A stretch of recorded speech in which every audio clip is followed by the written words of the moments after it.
नमस्कार दोस्तों, मैं अमरनाथ कुमार।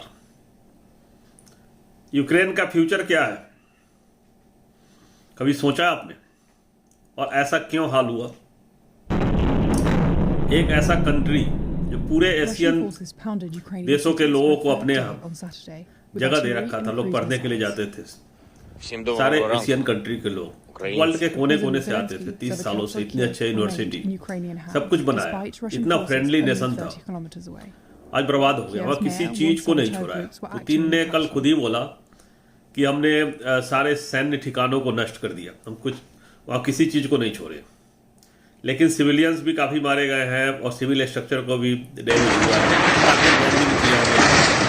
तो किसी चीज को छोड़ा ही नहीं और पूरा यूक्रेन हो गया है खत्म, तहस नहस कर दिया। और ऐसा क्यों हुआ? सोचने वाली बात है। किसी ने सोचा था कि पुतिन हमला करेंगे? नहीं। वर्ल्ड के जितने भी लीडर थे, जो टॉप लीडर, जो सुपर पावर कहते हैं अपने आप को, वो कभी सोचे भी नहीं थे कि पुतिन इस तरह के काम करेंगे।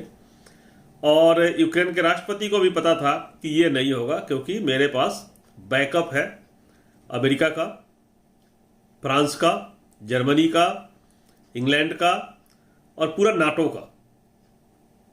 कुछ भी नहीं हुआ, बेचारा रो रहा है, गिड़गिड़ा रहा है जेलेंस्की, कोई नहीं सुन रहा है, नाटो भी नहीं सुन रहा है, क्योंकि पुतिन ने धमकी दिया है परमाणु युद्ध का।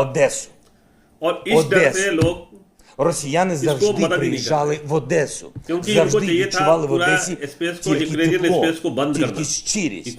А що тепер? Бомби проти Одеси, артилерія проти Одеси, ракети проти Одеси. Це буде воєнний злочин, це буде історичний злочин. और हम ग्राउंड युद्ध करके जीत लेंगे, लेकिन ये हो नहीं रहा है और बेचारा परेशान है, गिड़गिड़ा रहा है, धोखे में मारा गया। हम साइंस के विद्यार्थी रहे हैं, आप लोग भी रहे होंगे। लिटमस पेपर के बारे में टेस्ट करने के लिए डालते थे लिक्विड में और उसका कलर चेंज होता था और चेक करने के बाद उसको फेंक देते थे। उसकी कोई वैल्यू नहीं है लिटमस पेपर के, जितना यूज करिए और थ्रो, फेंक दीजिए। यूक्रेन भी लिटमस पेपर बन के रह गया। ये बड़े सुपर पावर कंट्री थे, G7 और जितने भी वर्ल्ड के लोगों का लिटमस पेपर की तरह यूक्रेन को छोड़ दिया और पुतिन पूरी तरह से उसको बर्बाद करने पे लगे। पुतिन का प्रयोगशाला बन के रह गया यूक्रेन। और पुतिन ये भी देख रहे हैं कि अब यूक्रेन को कितना बर्बाद करते हैं और वर्ल्ड के लोग क्या करते हैं, कितने लोग मेरे इस युद्ध में आकर इंटरफेयर करते हैं और किसकी कितनी हिम्मत है। वो सबको पता है, किसी की कोई हिम्मत नहीं है। सब परमाणु बम से डर रहे हैं कि एटम बम गिरा देगा, न्यूक्लियर वार हो जाएगा, वर्ल्ड वार 3 हो जाएगा और बहुत खतरनाक है। लेकिन तब तक यूक्रेन नहीं बचेगा। पुतिन का लॉन्ग टर्म इंटेंशन क्या है इस युद्ध का, किसी को नहीं पता। पुतिन क्या सिर्फ यूक्रेन पे कब्जा करके रुकेंगे या उससे आगे बढ़ेंगे, ये भी किसी को नहीं पता। यूक्रेन से लोग छोड़ के जा रहे हैं, कोई रहना नहीं चाह रहा है। तो क्या सिर्फ जमीन कब्जा करना उनका रह गया? जब सब लोग चले ही जाएंगे तो क्या उनको सिर्फ जमीन चाहिए? क्योंकि यूक्रेन सबसे ज्यादा अनाज और उगाता था, पूरे वर्ल्ड को एक्सपोर्ट करता था और बहुत ही बढ़िया कंट्री था। तो क्या पुतिन की नजर पूरा यूक्रेन के जगह को कब्जा करना था? कोई नहीं जानता, किसी को नहीं पता है कि क्या होने वाला है। यूक्रेन के राष्ट्रपति का फ्यूचर क्या है वो भी किसी को नहीं पता है। इस युद्ध से सबक मिल रहा है कि जल्दीबाजी में ये जितने भी सुपर कंट्री है, G7 और जो बड़े दबाव वाले जिनके पास परमाणु बम जिन्होंने बना लिया था, उन्होंने लोगों को फोर्स करके परमाणु बम नहीं बनाने दिया। न्यूक्लियर ट्रीटी लेके आए थे। न्यूक्लियर ट्रीटी की जगह साइन करा के लोगों से बम बनाने के लिए रोक दिया था और यूक्रेन ने शांति प्रिय तरीके से साइन कर दिया था। यूक्रेन के पास खूब परमाणु है, सारा परमाणु बिजली घर है। आप देख ही रहे हैं, चेरनोबिल से लेकर सब कुछ है। दुनिया का सबसे बड़ा परमाणु बिजली घर उनके पास था, चेरनोबिल, जहां एक बार ब्लास्ट भी हुआ था, काफी लोग मरे भी थे। तो उन्होंने साइन कर दिया, उन्होंने परमाणु बम नहीं बनाया। अगर उनके पास परमाणु बम होता तो क्या पुतिन हमला करता? नहीं करता। वैसे ही जैसे इंडिया चाह के भी शक्तिशाली होते हुए भी पाकिस्तान का कुछ नहीं बिगाड़ पा रहे, नहीं कर पाते। अमेरिका ने परमाणु बम के नाम पे सद्दाम हुसैन के ऊपर हमला किया था इराक पे कि उसके पास परमाणु बम है। अगर वास्तव में परमाणु बम हुआ होता तो अटैक नहीं किया होता। क्योंकि था ही नहीं, वो बहाने से वहां अटैक किया, कारपेट बॉम्बिंग किया, निकला कुछ नहीं। लेकिन रसिया से डर है अमेरिका को। रसिया वर्ल्ड के किसी भी कोने में जा सकता है, उसका मिसाइल कहीं भी जा सकता है, और समुद्र में है, जगह जगह पनडुब्बी है, वहां मिसाइल है उसके पास। तो अमेरिका को यह डर है कि अगर मैंने कुछ किया, नाटो को यह डर है कि मैंने कुछ किया तो मिसाइल आएगा, और मिसाइल आएगा तो हम सबका महाविनाश निश्चित है। टोटल डिस्ट्रक्शन जो बोलते हैं वो होगा, और उसका परिणाम बहुत ट्रेबल होगा। तो इसलिए ये जेलेंस्की का फ्यूचर खत्म हो गया है, ये लड़ाई खत्म हो गया।